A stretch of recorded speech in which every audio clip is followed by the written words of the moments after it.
I love movies like Chinatown, 2001, and There Will Be Blood. I also unironically, unapologetically, and unequivocally love The Sandlot. Yeah, I guess. Sorry. I said unapologetically, Smalls. I'm guessing a lot of people hear that and say, duh. But maybe some people would be quick to dismiss this love for The Sandlot as me wearing nostalgia-colored glasses. To the latter group, I say, okay, it's far from perfect. It doesn't really know who the main character is. It's, at best, sporadically structured, and this ending coda is so cheesy and stupid that I pretend that it doesn't exist. And there's also the sequence where the sun really obviously changes position mid-scene. I guess Smalls hit his home run in the late morning and then stood there staring at the fence until the sun was setting. But, in the movie's defense, it's not really fair to compare The Sandlot to the best movies ever made. It's not even really fair to compare it to the best sports movies ever made. You have to compare apples to apples and understand the neat genre that The Sandlot fits into. The adolescent sports comedy that exploded in the early 90s. The Mighty Ducks, The Little Giants, The Big Green. Pick your sport and pick your movie. These are movies that millions of kids grew up watching over and over and over again. And when you put The Sandlot in this company, it's clearly the best of all of them. What? What? Okay, I'm sure I just lost a bunch of Mighty Ducks and Little Giants fans, but let me explain. Most of the movies in this subgenre follow a very specific formula. Team of misfits get together. Have a coach who's down on his luck or has something to prove. Have there be a much better equipped team, often dressed in black for good measure, looming ahead. Often the coach of said looming team has some kind of history with the coach of our lovable losers. Our losers get their shit together, get sweet uniforms, and band together to beat the mean old team in black, and our coach earns respect. It's cute. See also, Kicking and Screaming, which ticked literally every one of these boxes as well. The Sandlot, on the other hand, subverts this formula. The characters, and therefore the movie, are definitely more concerned about the game itself, and not about a specific game. I found out that they never kept score. They never chose sides. They never even really stopped playing the game. It just went on forever. Every day they picked up right where they left off the day before. It was like an endless dream game. Yes, there's a scene about playing a rival, supposedly better equipped team, but they're so easily dispatched that's barely a footnote in the overall story. And that sequence is better remembered for what happens before You play ball like a girl! and after.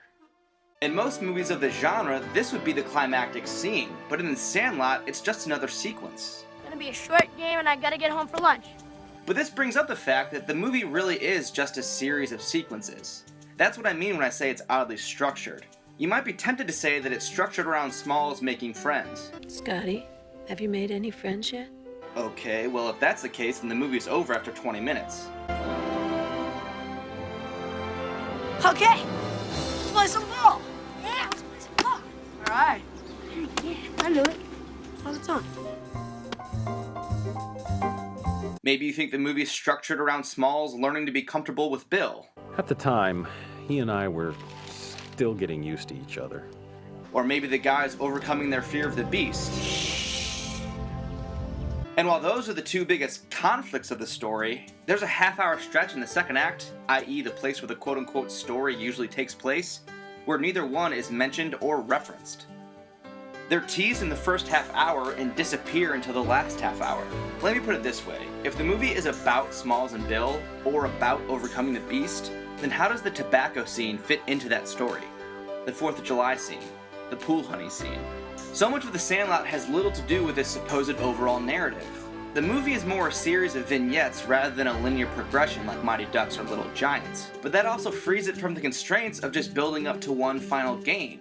The Sandlot can be about more than that. Sure, the Ducks and Giants learn teamwork and self-confidence, but there's only so many places that these stories can go. The Sandlot can go anywhere at once. So it can cover the self-confidence beat, and then some. And the then some is what sets it apart. The movie's able to cover a lot of different aspects of growing up. Cutting loose. Man, this is baseball. You gotta stop thinking. You just have fun. Sexual maturation. Got a lot of things on my mind. Growing up too quickly. Dishonesty. And facing consequences. And it's interesting that with these last two, the biggest conflicts of the story, Smalls' relationship with Bill and the boys' fear of the beast, become intertwined. Most importantly, at the end of The Sandlot, our characters have more than just a hey, we did it moment. They have a better understanding of how the world works. The Beast and Mr. Myrtle and that fence were these mystical, scary things. And then they weren't anymore. The curtain was pulled back on the mystique of these larger-than-life things. And that's the unifying overall narrative of The Sandlot, of these seemingly disconnected vignettes. Really, the fact that they're playing baseball is incidental. This is a story about growing up, about how you see the world as a kid, and how that worldview changes. And that's why I think the nostalgia is forgivable. Critics in 1993 derided this movie for being too steeped in nostalgia. But the nostalgia is an important storytelling device. It helps put the audience in the mindset of being 11 years old again. That's why there's so much talk of legends, from the very first lines of the movie. And even although he'd been a hero before that, that's pretty much how he became a legend. When you're a kid, the world seems so big, and you're surrounded by people and things that seem larger than life. Legends. Babe Ruth is a legend. The Beast is a legend.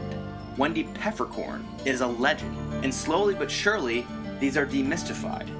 The glamour of tobacco Yeah, sure, man. All the pros do. is demystified. The intimidating sternness of Bill Sorry. is demystified. I don't think it's a coincidence that the Beast is first teased using a giant animatronic, and it's not actually a real dog until Benny finally faces it head on. How you picture your fear is always worse than the reality. The Beast isn't a man-eating giant monster. A giant gorilla dog thing that ate one kid already. He's just a regular dog with a hoarding problem. Mr. Myrtle isn't the meanest old man that ever lived. Mr. Myrtle's the meanest old man that ever lived. He's just a blind ex-baseball player who's lonely. Wendy isn't some goddess from on high. I can't take this no more. She's a girl working a summer job, who, by the way, Squints, you should absolutely obtain consent from before kissing. Little pervert! That's assault, brother. Smalls, Benny, and the whole team are a little older and a little wiser having learned these lessons. That's part of growing up, seeing things for what they actually are, rather than how they seemed as a kid. And really, the legend of the Beast doesn't die when it's demystified, it just changes into a different legend. And that's another part of growing up, making your own legends. Squints becomes a legend among his friends. Benny becomes a legend among the neighborhood. I'm sure Smalls' blunder will become legendary as well. Oh my god, you mean that's the same guy? These legends may not amount to much outside of the parties involved, but it means a lot to these boys. These are the stories that will be passed down, along with stories of Babe Ruth. The opening narration actually equates the legend of the Babe with Benny pickling the Beast. And even although he'd been a hero before that, that's pretty much how he became a legend. 30 years later, a kid named Benjamin Franklin Rodriguez became a neighborhood legend. To me, that's a pretty good coming-of-age story. Respecting the old legends, but also growing up to forge your own, becoming a little older and a little wiser in the process. Being a kid is a special time, and regardless of how and where you grew up, the movie invites us to look back fondly on that special time and that special place.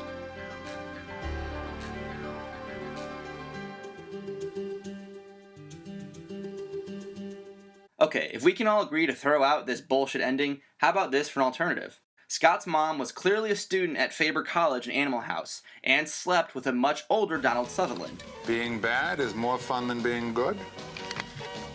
We know Scott's dad died when he was just a little kid. My real dad died when I was just a little kid. Maybe because his dad was much older than his mom, ?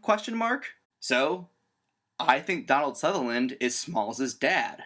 Which means, oh my god, Scott Smalls grows up to be Jack Bauer.